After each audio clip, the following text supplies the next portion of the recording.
നമസ്കാരം, എല്ലാവർക്കും എൻ്റെ ചാനലായ മുല്ലാസ് കുചീനയിലേക്ക് സ്വാഗതം. ഇന്ന് ഞാൻ ഇവിടെ തയ്യാറാക്കുന്നത് നമുക്കെല്ലാവർക്കും വളരെ ഇഷ്ടപ്പെട്ട കണവ അല്ലെങ്കിൽ കൂന്തൽ റോസ്റ്റ് ആണ്. ഇതിനാവശ്യമുള്ള സാധനങ്ങളും പ്രിപ്പറേഷനും എന്തൊക്കെയാണെന്ന് നമുക്ക് നോക്കാം. നമ്മളിവിടെ 2 ഘട്ടമായിട്ടാണ് പ്രിപ്പറേഷൻ നടത്തുന്നത്. ആദ്യത്തെ ഘട്ടത്തിൽ കണവ നന്നായി കഴുകി വൃത്തിയാക്കി എടുക്കുക. വൃത്തിയാക്കിയ കണവ ഞാനിവിടെ നീളത്തിലുള്ള പീസുകളായിട്ടാണ് എടുത്തിരിക്കുന്നത്. നിങ്ങൾ നിങ്ങളുടെ ഇഷ്ടത്തിനനുസരിച്ചുള്ള ഷേപ്പിൽ മുറിച്ചെടുക്കുക.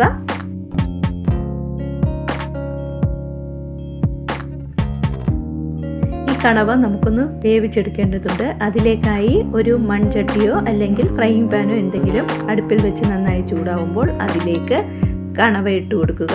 അതിനുശേഷം അതിലേക്ക് 1/2 ടീസ്പൂൺ മഞ്ഞൾപ്പൊടി ഇട്ട് കൊടുക്കുക. 1/2 ടീസ്പൂൺ ഉപ്പ് ആദ്യം ഇട്ട് കൊടുക്കുക. ഇതിലേക്ക് നമ്മൾ എടുത്തു വച്ചിരിക്കുന്ന കണവയുടെ അളവിനനുസരിച്ച് വെള്ളം ഒഴിച്ചു കൊടുക്കുക. ഞാനിവിടെ ഒരു 200 ml വെള്ളമാണ് ഒഴിച്ചു കൊടുക്കുന്നത്. ഇത് നന്നായി മിക്സ് ചെയ്തതിന് ശേഷം ചെറിയ തീയിൽ നന്നായി അടച്ചു വെച്ച് ഒരു 1/2 മണിക്കൂർ നേരം വേവിച്ചെടുക്കുക. കണവ ഇപ്പോൾ 1/2 മണിക്കൂർ സമയം ലോ ഫ്ലെയിമിൽ വേവിച്ചെടുത്തിട്ടുണ്ട്. ഇനി നമുക്ക് ഇതിൻ്റെ മസാലയുടെ പ്രിപ്പറേഷനിലേക്ക് കടക്കാവുന്നതാണ്. കണവ റോസ്റ്റിൻ്റെ 2ാം ഘട്ട പ്രിപ്പറേഷനിലേക്ക് മസാല തയ്യാറാക്കുന്നതിനായി ഞാനിവിടെ ഇടത്തരം വലിപ്പത്തിലുള്ള 2 സവാള, 2 തക്കാളി, 4 പച്ചമുളക്, 10-12 അല്ലി വെളുത്തുള്ളി, ഇടത്തരം വലിപ്പത്തിലുള്ള 1 കഷ്ണം ഇഞ്ചി, കറിവേപ്പില എന്നിവ എടുത്തിട്ടുണ്ട്. ഇനി ഇത് ഓരോന്നും നമുക്ക് ചെറിയ കഷ്ണങ്ങളായി മുറിച്ചെടുക്കേണ്ടതുണ്ട്.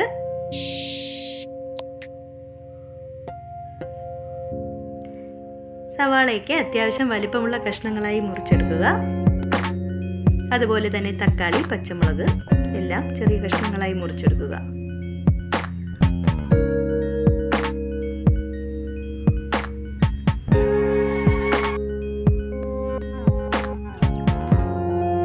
നമുക്ക് ഇതെല്ലാം ഫ്രൈ ചെയ്തെടുക്കേണ്ടതുണ്ട്. അതിലേക്കായി ഒരു പാൻ അടുപ്പിൽ വെച്ച് ചൂടാവുമ്പോൾ ഒരു 3 ടേബിൾ സ്പൂൺ എണ്ണ ഒഴിച്ചു കൊടുക്കുക.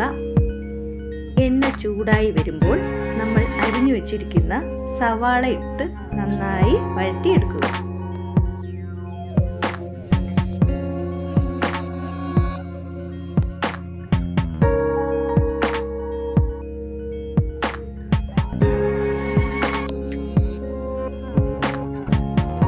സവാള നല്ല ബ്രൗൺ നിറമാകുന്നത് വരെ വഴറ്റിയെടുക്കുക.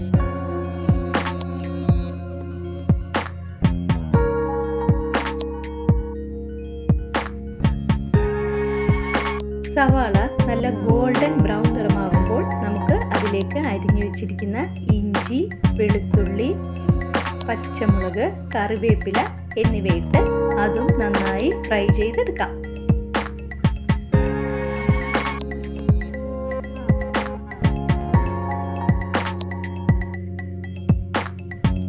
നന്നായി ഫ്രൈ ആയി വരുമ്പോൾ അതിലേക്ക് നമുക്ക് 1 ടീസ്പൂൺ മുളക് പൊടി,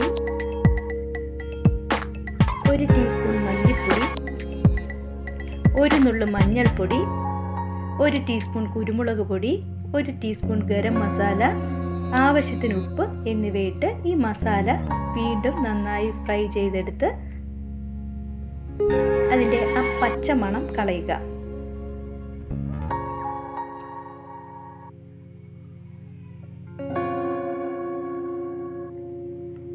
അതിനുശേഷം നമുക്ക് അരിഞ്ഞു വെച്ചിരിക്കുന്ന തക്കാളി ഇട്ട് തക്കാളി നന്നായി ഫ്രൈ ചെയ്തെടുക്കാം.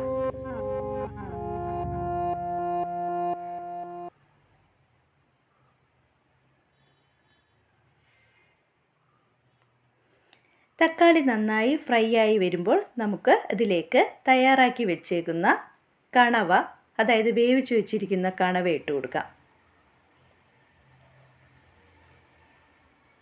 ഇത് നന്നായി ഇളക്കി മസാലയും കണവയുമായി മിക്സ് ചെയ്തെടുക്കാം.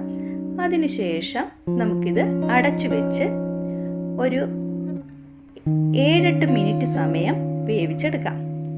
അപ്പോൾ ഈ കണവയും മസാലയുമായി നന്നായി മിക്സ് ആയിട്ടിരിക്കുന്നത് കാണാം. നമുക്കിനി ഇതിൻ്റെ മൂടി തുറന്നതിന് ശേഷം ഈ കണവ റോസ്റ്റ് നന്നായി ഇളക്കി മിക്സ് ചെയ്ത് കൊടുക്കാം. ഇനി ഇതിലേക്ക് ഏകദേശം 1 ടീസ്പൂൺ പെരുംജീരകം ഇട്ട് കൊടുക്കാം. പെരുംജീരകം ഇളക്കി നന്നായി മിക്സ് ചെയ്തതിന് ശേഷം ഒരു 2-3 മിനിറ്റ് സമയം കൂടി ഇത് അടച്ചു വെച്ച് ചെറിയ തീയിൽ വേവിച്ചെടുക്കാം.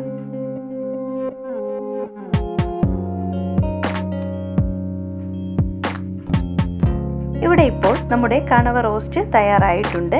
ഇനി നമുക്ക് ഇത് ഒരു സെർവിങ് ബൗളിലേക്ക് മാറ്റാവുന്നതാണ്.